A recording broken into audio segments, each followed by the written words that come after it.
এই যে একটা বিএনপিকে জড়িয়ে একটা নিউজ করা হলো, আমার সাংবাদিক বন্ধু এখানে উপস্থিত আছেন, আমাদেরকে যদি একটু নলেজ দিয়ে বলতেন যে এইরকম একটা ঘটনা ঘটেছে, এর সাথে আপনাদের এই ব্যাপারে আপনারা জানেন কিনা এবং এই ব্যাপারে আপনাদের নলেজ আছেন কিনা, তাহলে কিন্তু জিনিসটা ভালো হতো। একটি দুঃশাসন, স্বৈরাচার মুক্ত বাংলাদেশ, নতুন বাংলাদেশ। আমাদের অগাস্টে বৈষম্য বিরোধী ছাত্র জনতার আন্দোলনের মধ্যে দিয়ে ফ্যাসিস্ট হাসিনা সরকারের পতন হয়েছে। সেই ছাত্র জনতা সংগ্রাম করতে গিয়ে নির্বিচারে যে গুলিতে আমার ছাত্র ভাইয়েরা শহীদ হয়েছেন, জনতা শহীদ হয়েছেন, তাদের আত্মার মাগফিরাত কামনা করছি। সেই সঙ্গে যেসব ভাইয়েরা এখনো তারা চিকিৎসা নিচ্ছেন বিভিন্ন হাসপাতালে এবং অনেকে মারাত্মক অবনতি হয়েছে, আল্লাহ পাকের কাছে আমরা প্রার্থনা করি আল্লাহ পাক তাদের জন্য দ্রুত আরোগ্য করে দেন। আমরা লক্ষ্য করেছি বিভিন্ন জায়গায় বিএনপি নাম দিয়ে কিংবা কোনো দুর্বৃত্তরা, কোনো লুটেরা বিভিন্ন জায়গায় হামলা করেছেন, ভাঙচুর করেছেন, লুটপাট করেছেন এবং চাঁদাবাজি করছেন। আমরা স্পষ্টতে বলে দিয়েছি যে এই সব দুর্বৃত্ত, লুটেরা, চাঁদাবাজদের, দখলবাজদের সাথে আমাদের কোনো সম্পর্ক নাই। যদি কেউ যেয়ে থাকে তার ব্যক্তি উদ্যোগে যাবে এবং তার দায়িত্ব তাকে গ্রহণ করতে হবে, সেজন্য বিএনপি কোনো দায়িত্ব গ্রহণ করবে না।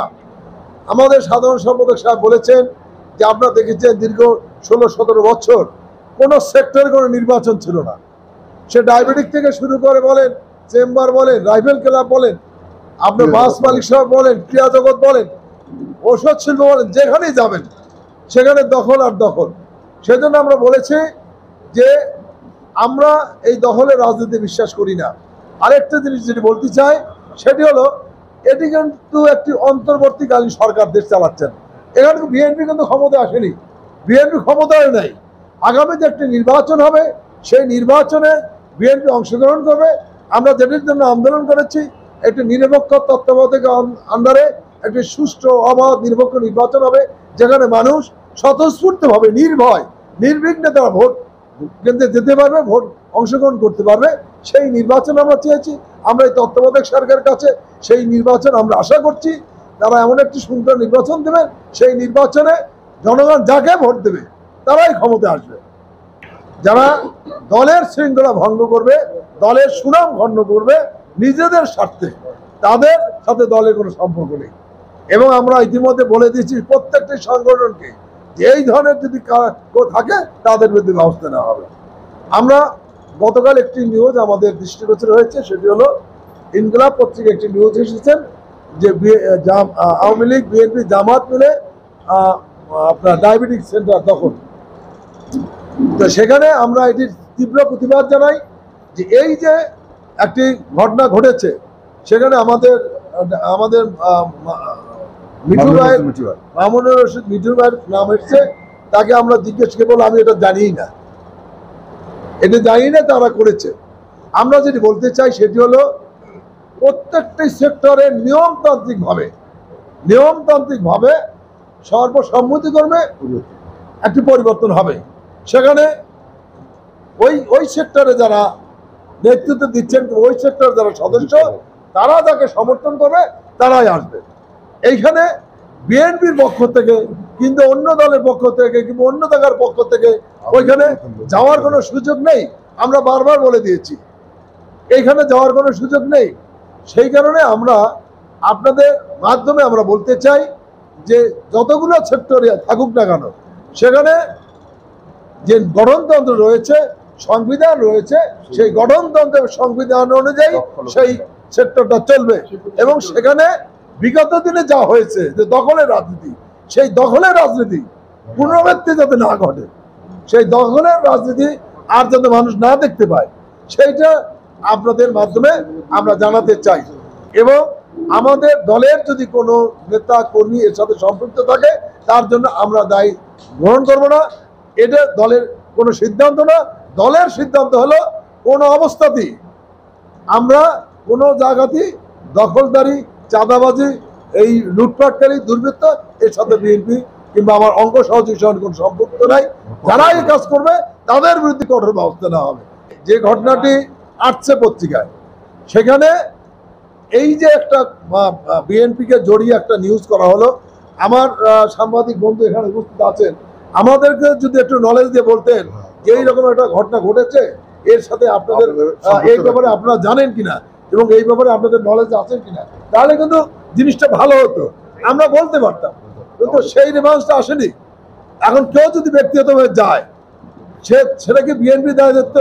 সেটা তো বিএনপির দায়িত্ব নয়, আমরা তো সে দায়িত্ব গ্রহণ করবো না। এবং আমার অঙ্গ সংগঠন যদি যায়, সহযোগী সংগঠন যদি কেউ যায়, সে দায়িত্ব তো আমরা নেব না, ব্যক্তিগতভাবে যেতেই পারে, সে দায়িত্ব তার এবং তার জন্য পানিশমেন্ট আছে। কাজে আমরা বলতে চাই যে আপনারা বিবেকবান সমাজ, আপনাদের এই আন্দোলনে, এই বৈষম্য বিরোধী আন্দোলনে আপনাদের যে ব্যাপক ভূমিকা রয়েছে, আপনাদের অনেক সাংবাদিক বন্ধুরা শহীদ হয়েছেন, আমরা তাদের এই অবদানের কথা জাতি ভুলবে না। বিগত সরকারের সময় কিছু চাটুকার সাংবাদিক ছিলেন না তা না, আপনারা স্বীকার করবেন। আজকে সব জায়গায় এটা ছিল দেখেই আজকে এই সরকারকে কি অবস্থা বিদায় নিতে হয়েছে। কাজে এইখানে প্রশাসন বলেন, বিভিন্ন সেক্টরের লোক বলেন, এরা কিন্তু এই কারণেই আজকে এই সরকারকে এমন একটা অবস্থা নিয়ে গেছে যে শেখ হাসিনা স্বৈরাচারের থেকে মহাসার স্বৈরাচার হয়ে গেছে। কাজে আমরা বলতে চাই, আমরা এমন একটি সমাজ ব্যবস্থা চাই, এমন একটি গণতান্ত্রিক অবস্থায় আমরা ফিরে যেতে চাই যেখানে সব জায়গায় জবাবদিহিতা থাকবে। জবাবদিহিতার মাধ্যমে সব সেক্টরে মানুষ তার কথা বলার অধিকার যাতে ফিরে পায়, আমরা সেটা চাই। এই বগুড়া শহীদ রাষ্ট্রপতি জিয়া রহমান জেলা, দেশনায়ক তারেক রহমানের জেলা, এখানে 90% বিএনপির লোক। এখানে চাঁদাবাজি করলেও বিএনপির লোকের উপরে আসবে, এখানে ভাঙচুর করলেও বিএনপির লোকের উপরে আসবে, যাই হবে সেটাই বিএনপির ক্ষতি। আমাদের বিএনপির ভারপ্রাপ্ত চেয়ারম্যান দেশনায়ক তারেক রহমান কঠিনভাবে বলে দিয়েছেন যে আমার বগুড়ায় কোনো সাধারণ মানুষ, কোনো ব্যবসায়ী, কোনো চাকরিজীবী কোনো অবস্থায় কারো জন্য ক্ষতিগ্রস্ত না হয়।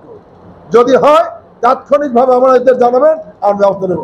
আমরা এখন আগামী একটা নির্বাচন করতে চাই, সেই নির্বাচনে আমাদের বিএনপির প্রতি যে মানুষের ভালোবাসা, বিএনপির প্রতি যে অগাধ বিশ্বাস, এই বিশ্বাস ভালোবাসা নিয়ে আমরা আগামীতে আমরা নির্বাচনে অংশগ্রহণ করতে চাই। বিবেকবান, আপনাদের সহযোগিতা ছাড়া দেশ উন্নতি এবং এগিয়ে যেতে পারবে না।